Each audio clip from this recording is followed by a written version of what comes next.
Habang nag-aayos ng mga gamit ay di maiwasang makaramdam ng lungkot ni Annabel dahil aalis siya sa firm.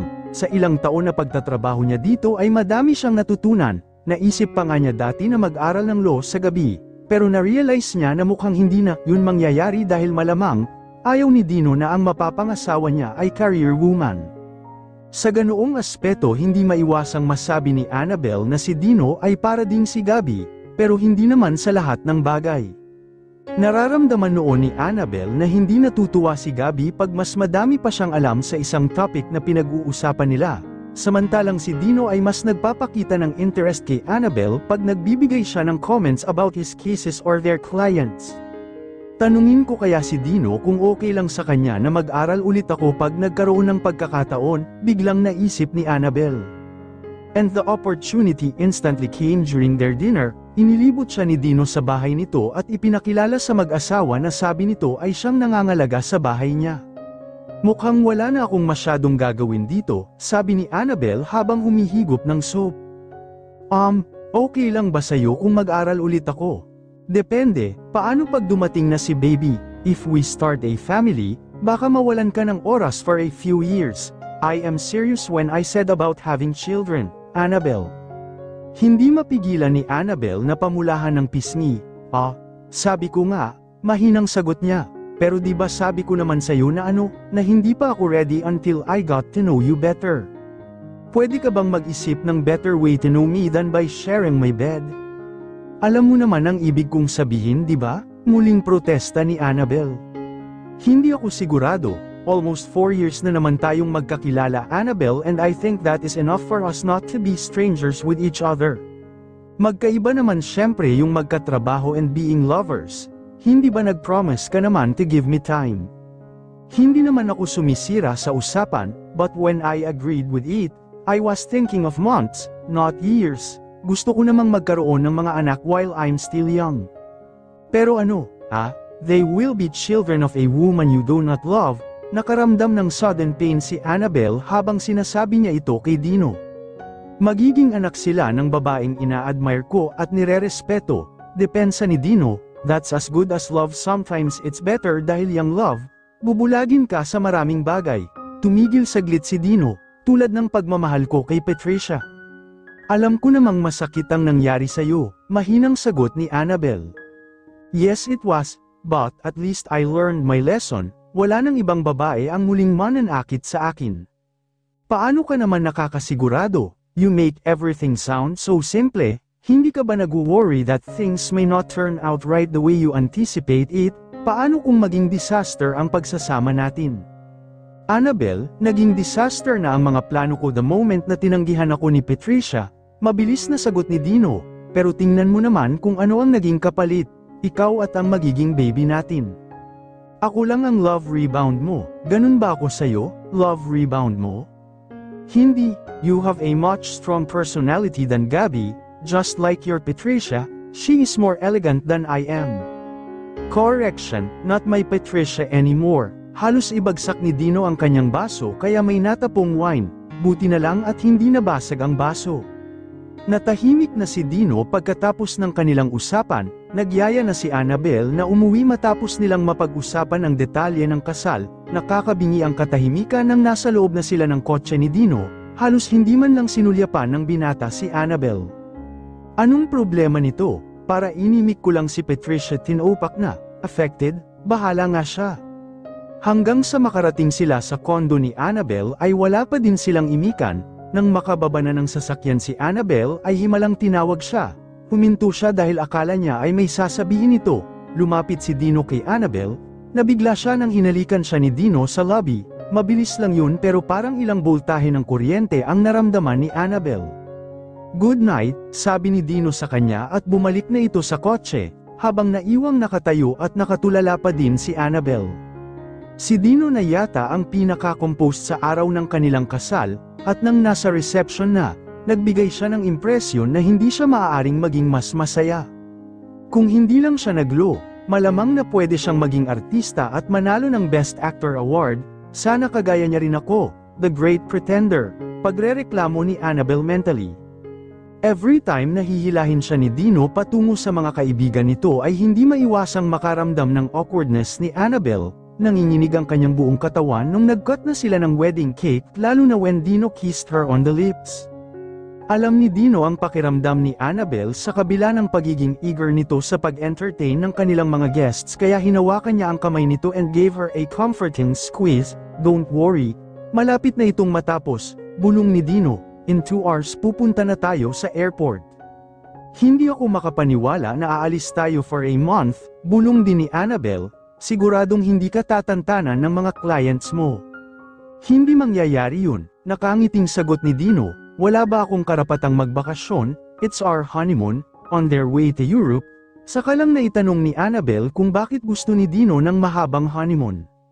"Dahil ayokong isipin ng ibang tao na ang kasal natin ay biglaan lang. Gusto kong isipin nila that everything had been planned a long time ago," paliwanag ni Dino. "Kung magha-honeymoon tayo ng 1 linggo sa Japan or 2 weeks sa Korea, they might suspect something.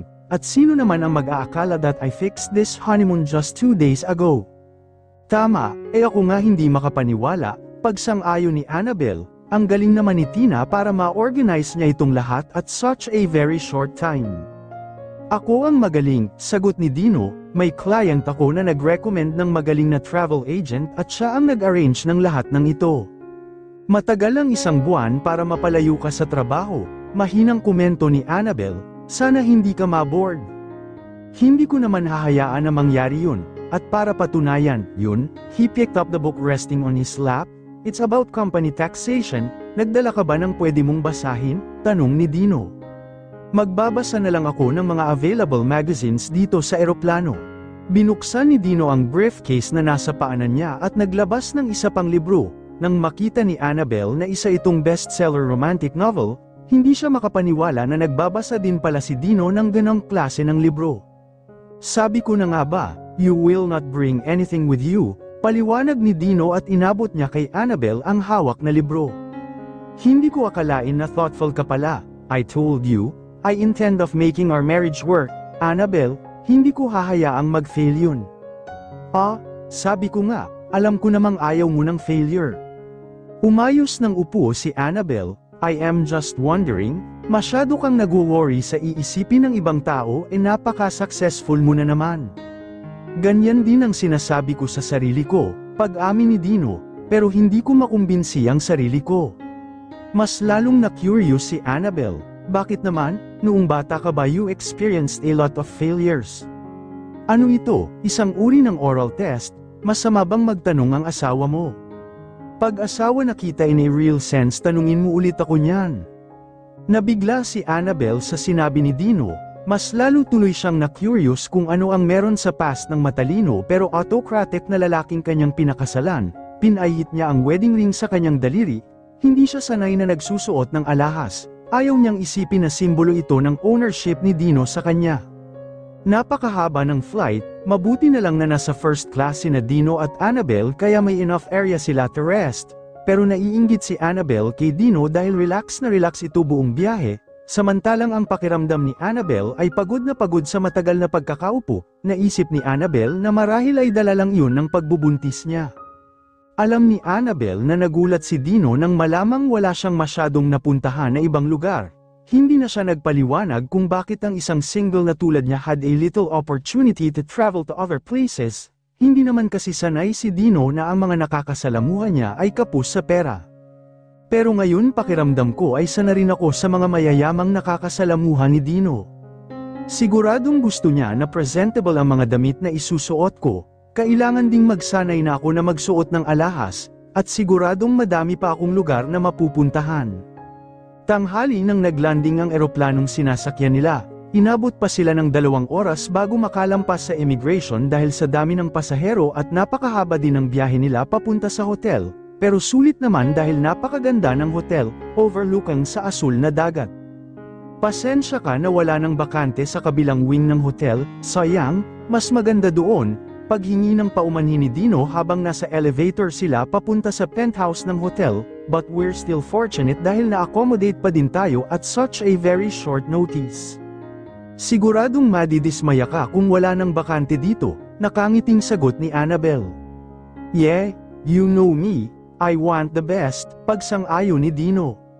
Pagkasabi nito, Dino realized na ang pagpapakasal niya kay Annabel ay kabaligtaran naman, but this is the best option and the right thing to do for my child, sabi ni Dino sa sarili. Tumahimik na lang siya hanggang sa makarating sila sa napakalaking penthouse. Worried si Annabel habang nasa elevator pa lang sila dahil iniisip niya na magse-share sila sa kama ni Dino. Nakahinga siya ng maluwag nang makitang may 2 kwarto sa loob ng penthouse. Hinawakan ni Dino ang siko ni Annabel. Hindi mo kailangang mag-alala, Annabel, wala pa naman akong pinwersang babae sa buong buhay ko. Pinilit itago ni Annabel ang pagkapahiya ngunit namumula pa din ang mukha niya nang tumingin siya kay Dino. Alam ko namang nag-usap na tayo na mag-iintay muna ng tamang oras, pero honeymoon mo sana ito at isipin na lang natin na holiday ito for us. Mabilis na sagot ni Dino. Think of this as a time for us to relax and know each other better at malayo sa lahat ng pressures. Tumingin si Dino sa relo niya. Gusto mo ba na mag-unpack na ng mga gamit mo at magpahinga or you want to freshen up at magsimula ng maglibot? Ikaw, anong gusto mong gawin? Ngumiti si Dino. Ako ang naunang magtanong, so it has to be your call. Don't forget that you're not my executive assistant anymore, you're my wife. Oo nga, sabi ko nga din yan. Parang mas gusto kong magpahinga na lang muna. Okay, I'll just do the same. Enough na ba ang 2 hours? Tumango si Annabel at pagkatapos ay naglakad na si Dino papunta sa bedroom niya. See you later, Annabel. Kung meron ka pang kailangan, just ring the front desk. After nearly 2 hours, lumabas na ng kwarto si Annabel at pumasok sa sitting room na nagko-connect sa bedroom nila ni Dino.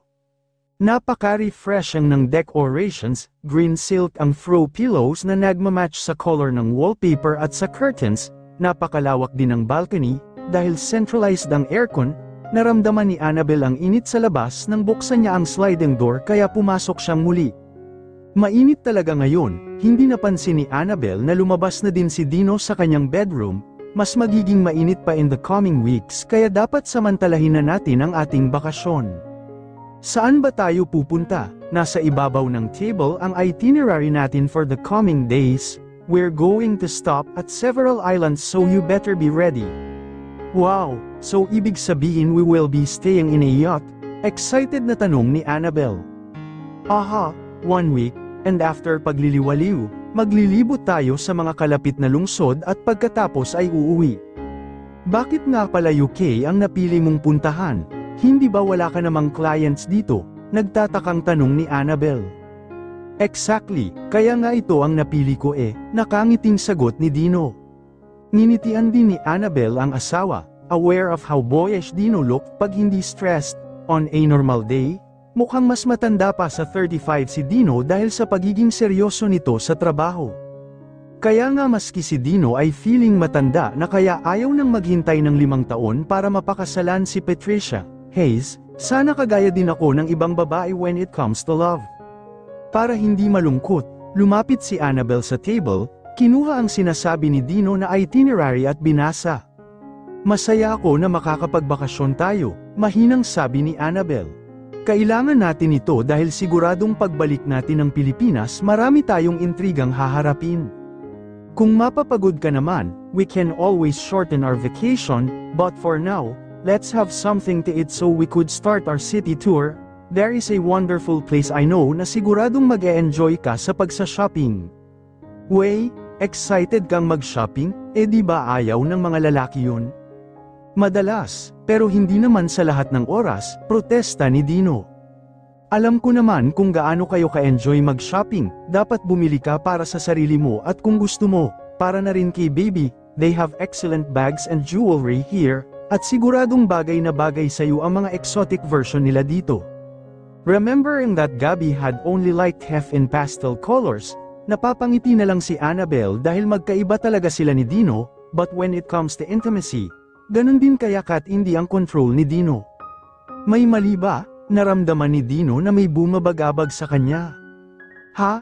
Wala, pagsisinungaling ni Annabel, nakaramdam lang ako ng gutom.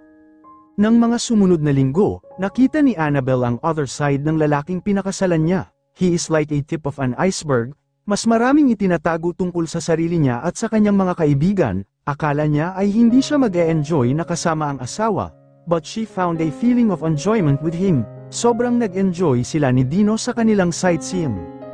Naisip ni Annabel na kung si Patricia ang pinakasalan ni Dino, siguradong nasa honeymoon stage pa sila at nasa isang private yacht o kaya sa isang private resort. Pero habang minamasdan ni Annabel si Dino as they go around to different places, naka-casual short and t-shirt lang, hindi ma-imagine ni Annabel na maglalagi lang ito sa hotel sa darating na mga araw. Bago matapos ang cruise nila, pagod na pagod ang pakiramdam ni Annabel samantalang si Dino ay punong-puno pa rin ng energy. Mas lalo pang naging tan ang kutis niya dahil sa init ng araw, ganun din si Annabel. It's their last night at pareho nilang pinili na mag-dinner sa labas ng yacht. Naka-long house dress lang si Annabel which is a combination of baby blue and pink at nakalugay ang buhok hanggang sa kanyang balikat. Dapat laging ganyan ang buhok mo, komento ni Dino, and Annabel realized na pinagmamasdan pala siya nito. Pinilit ni Annabel na maging composed bago magsalita. Ayoko kasi na sumasayad sa mukha ko ang buhok ko lalo na pag mainit ang panahon. Then let it loose tonight, sigaw ni Dino. Hindi ba mas mukhang sophisticated tingnan ang babae pag nakataas ang buhok? Well, for me, a woman kahit sinong babae basta kung saan siya komportable. Then go, whatever suits her. Ngumiti si Dino kay Annabel, but I like women who looks very feminine, and with your hair loose, you really are, dagdag pa niya. Lumapit si Dino kay Annabel at hinaplos ang kanyang buhok gamit ang kanyang mga daliri. Iginalaw niya ang braso niya at bahagyang hinawakan ang baba niya para tingnan siya sa mga mata. Nag-enjoy ka ba Annabel? Oo naman, sobrang ganda dito, feeling ko nasa heaven na ako. And you know what? Para kang anghel na nahulog mula sa langit in that dress, biro ni Dino, but actually, you're far too sexy for heaven. Sexy, Oz, very loose nga lang nitong damit ko, para akong nakakumot. Tsaka paano akong magiging sexy nagsisimula nang lumaki ang tiyan ko? Bakit ganyan kayong mga babae? Dapat ba na fitted ang damit para magmukhang provocative? Alam mo ba na ang pagsusuot ng maluwag na damit ay nagbibigay ng higit na imahinasyon at natatakot ako sa ngayon? Seryoso si Dino na nakatitig sa kanya habang nagsasalita, pulang-pula naman ang pisngi ni Annabel. Mas lalo kang gumaganda pag nagbablush ka, bulong ni Dino and he lowered his head, and gently kissed Annabel. Annabel felt nervous pero mukhang hindi ito napapansin ni Dino as he continued caressing her lips. Hindi rin napansin ni Annabel na nagre-respond na siya. Wala siyang nagawa sa power ni Dino, at ito ang ayaw niyang mangyari. Ayaw din niyang magpakita ng kahit anong affection sa kanya, thinking na baka gamitin ito ni Dino against her in the future. Why do you look so nervous? Bulong ni Dino against her lips. You took me by surprise. Why? I haven't taken you yet. Napaka-literal mo naman, yan ang orientation ko. Well, sana well-oriented ka, as a lover, tanong ni Dino. Hindi, bilang lawyer, alam ni Dino ang ibig sabihin ni Annabel kaya iniangat niya ang kanyang ulo at lumayo ng bahagya sa asawa. Hindi mo naman kailangan i-remind sa akin ang pangako ko Annabel. Pero anong magagawa ko? You're very lovely and it's very hard for me to resist. Roxanne should feel flattered pero nakaramdam siya ng galit dahil naisip niya na kahit anong talino ng isang lalaki basta inabot ng urge, nakakalimot sa kanyang pangako at nawawala sa katinoan. Galit ka ba? Tanong ni Dino, hindi sayo, kanino? Sa mga lalaki, in general, pare-pareho lang sila. Naglakad si Annabel sa kabilang side ng yacht at tumingin sa kalawakan. Bakit? Dahil ba sa ex-fiancé mo? Hindi namalaya ni Annabel na nasa likod na niya si Dino. Ang pagkakamali ng isa ay hindi kasalanan ng lahat. Alam ko, at hindi lang naman dahil kay Gabby, hindi madali kay Annabel ang magsalitang muli. Wala siyang ibang pinagkukwentuhan tungkol sa failed marriage ng kanyang parents. Nasanay na siya na itago na lang sa sarili ang kanyang nararamdaman. Kung ganun, bakit mo nasabi na, yun ang weakness ng mga lalaki?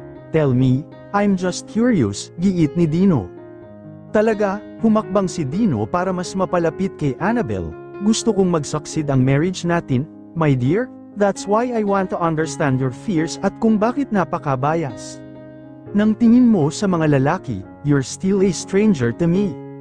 Maybe that's part of my mystery, mahinang sagot ni Annabel. And probably part of my frustration, seryosong sagot ni Dino, sumasang-ayon ako sa iyo sa isang napakaliit na intriga. Ngunit kung ito ay labis, maaari itong maiwasan ang anumang relasyon na mabuo. Alam ni Annabel na tama si Dino, and she realized na kung gusto niyang mag-succeed itong loveless marriage nila, dapat na sundin niya ang asawa. Pag marami silang sikreto, it might build barriers, and would make it impossible for them to succeed. Napabuntong hininga si Annabel. Hayes, bakit ba nagkaganito ang buhay ko? At 28, dapat masaya na ako sa buhay may asawa, at dahil honeymoon namin ngayon, dapat nakakulong kami sa kwarto at nagmo-moment. Bago sila maghiwalay noong huling gabi nila sa yate, nagpasya si Annabel na buksan ang bahagi ng kanyang personal na buhay kasama si Dino.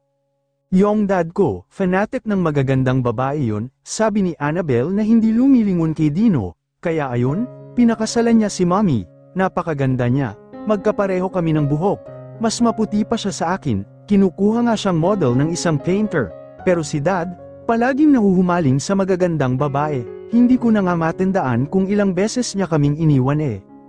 At dahil sa daddy mo, inisip mo na lahat ng lalaki katulad niya. Hindi naman, pero karamihan kasi sa lalaki, basta nagkaroon ng pagkakataon, grab agad, ganun si Gabby. At ganun ka rin, you're in love with Patricia but it does not stop you from wanting to make love to me. Mag-asawa na naman tayo Annabel, paliwanag ni Dino. Hindi ako nakakaramdam ng unfaithfulness kay Patricia dahil binura ko na siya sa isip ko. Ganun lang sa'yo kadali nakalimutan ang babaeng mahal mo, tanong ni Annabel at humarap siya kay Dino. I haven't forgotten her, pero ayokong mabuhay from the past, my future now is with you. Kahit madilim na ay nakita ni Annabel na parang may luha sa mata ni Dino pero hindi niya masabi kung dahil sa galit o lungkot. I have no intention of making my life miserable just because I fell in love to a woman who does not know the meaning, pagpapatuloy ni Dino. Siguro iniisip mo na sana naghintay ako ng pagkakataon na muling magmahal.